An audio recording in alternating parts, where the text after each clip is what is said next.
नमस्कार दोस्तों, जय जोहार। मैं कौशल तिवारी और बिहनिया संझा में आपका स्वागत है।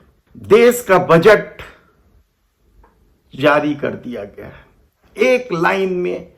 हालांकि हम बजट को लेकर ज्यादा कुछ नहीं जानते हैं या नहीं समझते हैं, क्योंकि अब तक जितने भी बजट आए हैं उसमें कहा जाता है कि फला फला फला वस्तुओं की कीमत कम हो रही है, वह सस्ती हो रही है, लेकिन आज तक कभी सस्ती होते नहीं देखी। और जिसकी बढ़ेगी बताते हैं, तुरंत दूसरे दिन बढ़ जाती है।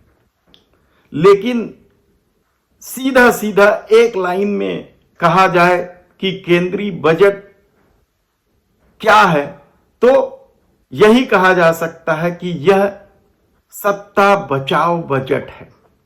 बिहार, आंध्र प्रदेश को क्या कुछ नहीं दिया गया? क्या यह दूसरे राज्यों के बजट में कटौती करके दिया गया है?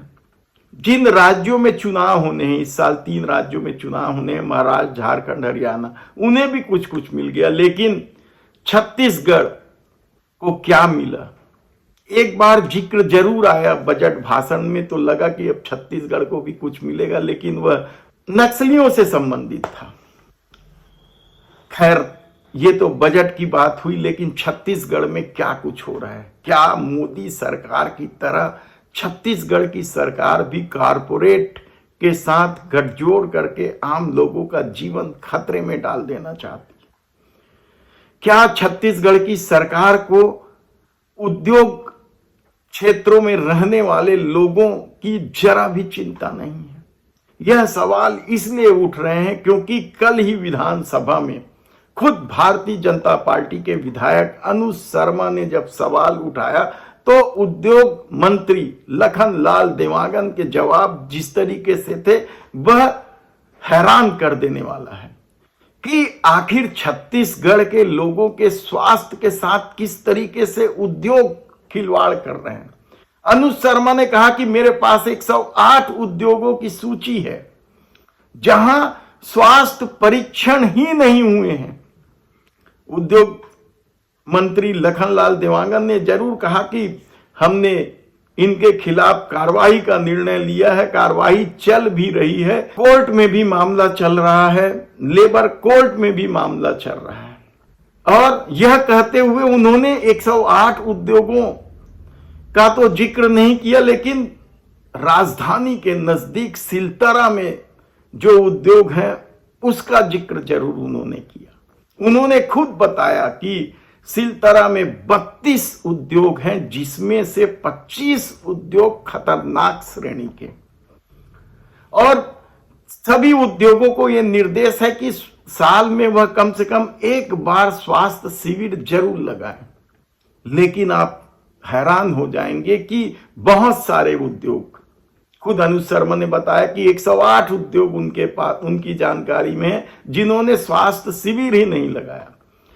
लखनलाल देवांगन उद्योग मंत्री ने भी बताया कि जो सिलतरा में 25 खतरनाक श्रेणी के उद्योग हैं, उसमें से 6 उद्योगों ने शिविर नहीं लगाया है। लोगों को तरह तरह की बीमारियां हो रही हैं। स्किन की बीमारी के अलावा भी कैंसर और दूसरे तरह की गंभीर बीमारी हो रही है, लेकिन सरकार इन उद्योगों के खिलाफ कार्रवाई क्यों नहीं कर रही है? याद होगा आपको कि 1-1.5 महीना पहले अहिवारा क्षेत्र में स्पेशल ब्लास्ट फैक्ट्री में भी विस्फोट हुआ था और लोग मारे गए थे।